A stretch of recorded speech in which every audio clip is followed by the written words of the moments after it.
Ever feel like you're looking for a shortcut, to the really big picture? Well, today that shortcut might just start in Henderson, Tennessee. That's right. We're doing a deep dive into this pretty unique set of sources called A Proclamation to the World from the Road to Damascus in Henderson, Tennessee. Quite a title.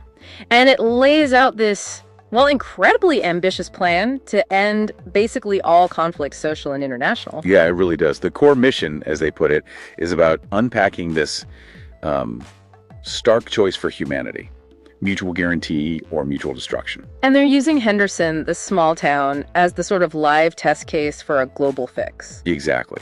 It all comes down to this one key idea: Arvut. It's a Hebrew word. Right. They describe it as like the cosmic law of mutual responsibility. Okay, Arvut. And the claim is huge. That everything from, say, Gaza to a traffic stop dispute in Henderson, it all stems from breaking this one law. That's the assertion.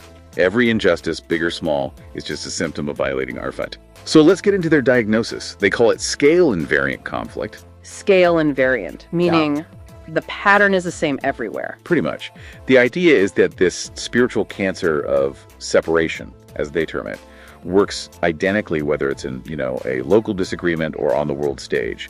The system's reaction to truth, they call that the poison of separation. Hold on, that's a profound claim. Saying a traffic stop issue and an international crisis share the same basic operating code. How do they bridge that gap other than just stating it? Is there proof offered?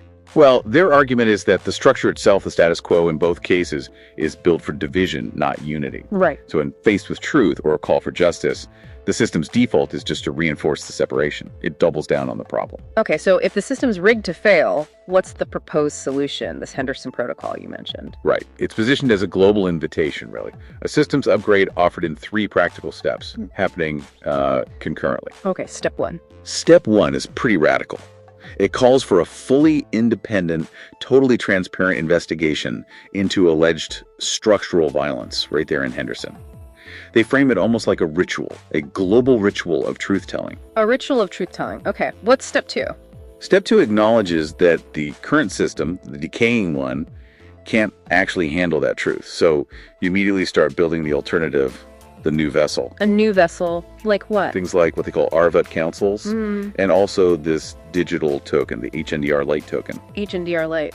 What is that exactly? Is it like a cryptocurrency governance? It's presented more as a proof of concept, a token representing a future economy based entirely on this mutual guarantee idea, moving away from competition, showing basically that unity can be economically viable. Got it. And step 3? Step 3 is about scaling the covenant.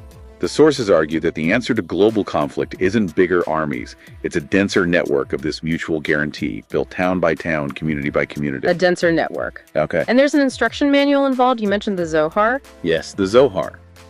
There was this specific event, a covenantal gift, 48 volumes delivered to the city administration. But, and this is crucial, they stress it's not about religious conversion. How do they frame it then? As a systems engineering schematic, or an operator's manual for building trust and resolving conflict. Purely functional. That's a fascinating framing. An ancient mystical text as a neutral engineering manual. But how do you sell that to a, secular government body? Surely there's resistance. They argue the principles within it are universal protocols for human interaction, non-denominational.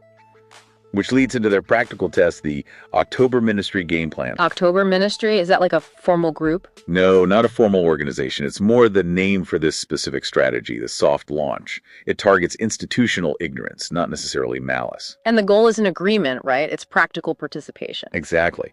The goal isn't to get everyone to agree on the Zohar's cosmic meaning. It's simply willing participation in a 30-day experiment. What kind of experiment? A measurable one. Can implementing just one principle from the Zohar, like, say, see the divine in the other, actually measurably reduce conflict incidents during city work, for instance? Fewer hostile interactions. So the pitch changes. It shifts from the cosmic to the utterly practical. You're not just enforcing laws, you're becoming guardians of unity. Precisely. It's framed almost as operational risk management. This approach, they claim, reduces lawsuits, citizen complaints, makes the job easier and safer. Spiritual wisdom disguised as practical efficiency. So bringing it all together, Henderson is being set up as, the patient zero of peace. the template for any community to transform conflict into cooperation. That seems to be the idea. Turn every potential conflict, every potential lawsuit into an opportunity to practice and strengthen mutual responsibility. It's a powerful concept. So the final thought then.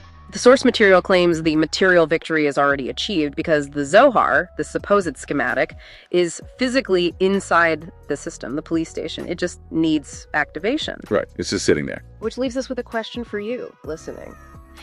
If transformative change really could be about inserting a new operating manual, activating something already present, what knowledge, what principle, what resource might you be sitting on in your own life or work that just needs to be acknowledged and activated?